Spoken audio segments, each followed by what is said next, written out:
The module I'm going to talk about right now is the neuropathylator report of findings. That's gotten to by this button right up here. This is our comprehensive 3D report of findings software. It's definitely more than one step up in terms of what it offers from the Pop-Up Express. And you can always upgrade from one module to another by just purchasing the difference in price between what you paid and what that other module sells for. In this one, we start at the top with Edison and we work our way down here to recovery and all of the steps in between that you might want to discuss with the patient in their particular problem. For instance, if I click Spinal Views, it shows what the spine should look like from the rear, the front, and the side. If I click on Posture, we're seeing how different posture types like a high right shoulder, a hollow back, how those might represent distortions of the skeletal structure. Now, those obviously are extremes when we click those buttons. But if we click the step button that's just below each of those pictures, it will go 1/3 of the way. And then we click it again, it will go another third. And then another third. And this gives you the opportunity to talk to them about where they are now and what could happen over time if they don't go for complete corrective care. The next button that we have here is the Nerves button. This is the classic neuropathylator, and this is where we have the 3D images from Primal Pictures integrated into our program. If I click on T1, we're showing the arms and the lungs and the heart, just like in the Pop-Up Express. However, if I come over here to the left body and I click, I'm now showing a zoomed in image of the spine with the nerves, and on the right hand side of the spinal nerves as they distribute throughout the body. I'm going to click on the right hand side of the T1 vertebra and notice that it shows the effect shooting down the right arm. If I click on the left hand side, it goes down the left arm. We have another button here that says spinal cord. When I click that, it sort of dissolves the bones and allows the spinal cord to show, as well as the nerve pulses traveling from the brain down the spinal cord and out to all parts of the body. I click where it says spine and it puts the spinal bones back on top of the spinal cord. I can change the right hand picture by clicking right here, and now we're showing the lungs and the heart as they're being affected by that T1 subluxation. These 4 buttons above that enable us to show the different layers. We can show just the bones, or the picture we were just looking at, or we can show some soft tissue, or we can show the soft tissue with the nerves and the blood vessels included. If I click the Rotate button, it enables us to do exactly that, and we have 2 buttons associated with it. One of them will rotate in 90-degree segments, and the other one will rotate in 30-degree segments. And again, we can do that with the different layers. If I click this button up here that says Return to Program, it takes us back to the neuropathylator screen that got us here. Notice that the buttons on the right are not visible right now, but if we click this tab that says NP for neuropathylator, those buttons come back out. Now we have a button that says Organs, and it gives us a number of choices. The bottom choice allows us to do a similar effect to the last one. We can click on a vertebral level and show the organs. But we can also click on an organ and we can show all the different vertebrae associated with it, or we can click on the name of an organ. This is a good screen to demonstrate the fact that the program is available in many languages, and these languages are all included at no additional charge. So if I click on Spanish, the names of the organs all change to Spanish, or Dutch, or French, or Danish, etc. I'm going to put it back to English for now. If I click on the Muscles button or the Dermatome button, we get 2 views of the body, and clicking on a vertebral level will show us which muscles or which dermatomes are associated with that level. If we click on a muscle, it will relate back and show us all the different vertebrae responsible for the control of that muscle. Again, I click the NP tab and it brings out the rest of those buttons. The Pain button gives us the ability to talk about how pain is just a warning sign, it's just a symptom, like an alarm.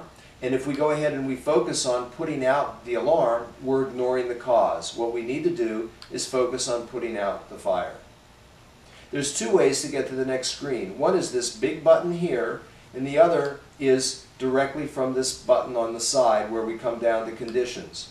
And this is identical to the screen in the pop-up where we can click on a particular condition, click on a part of the body, and demonstrate what area of the spine could be causing that problem.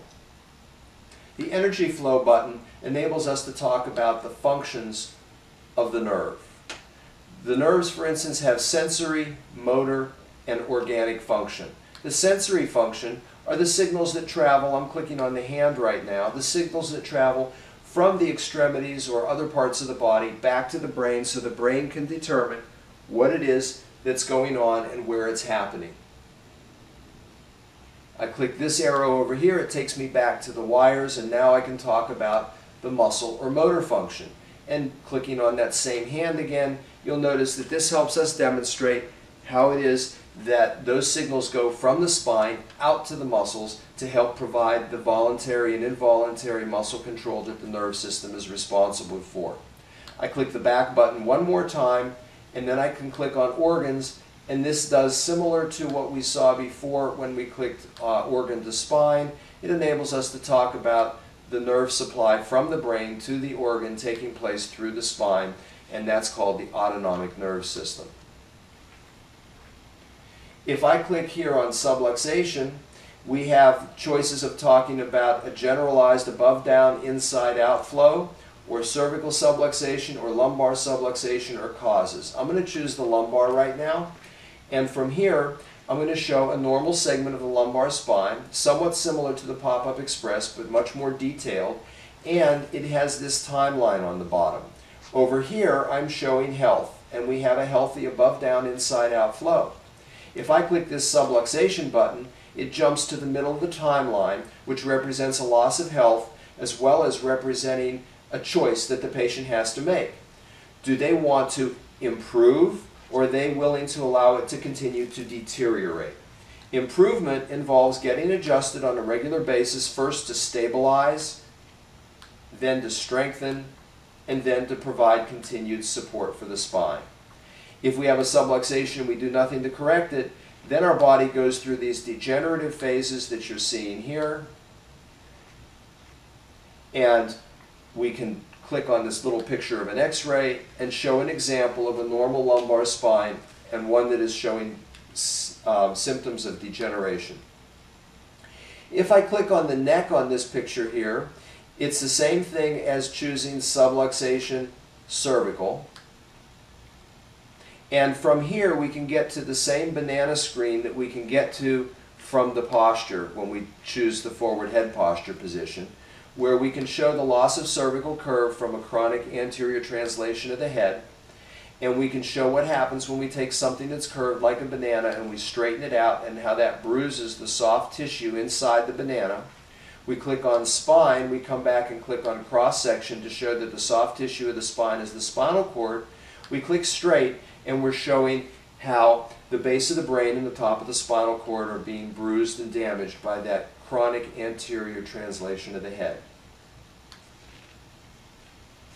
We can then talk about degeneration more specifically with this picture here. Going back to subluxation and to causes, I'm going to show you that we can talk about how chiropractic helps raise your resistance to protect your health. And there's three things that cause subluxations. There's psychological stress,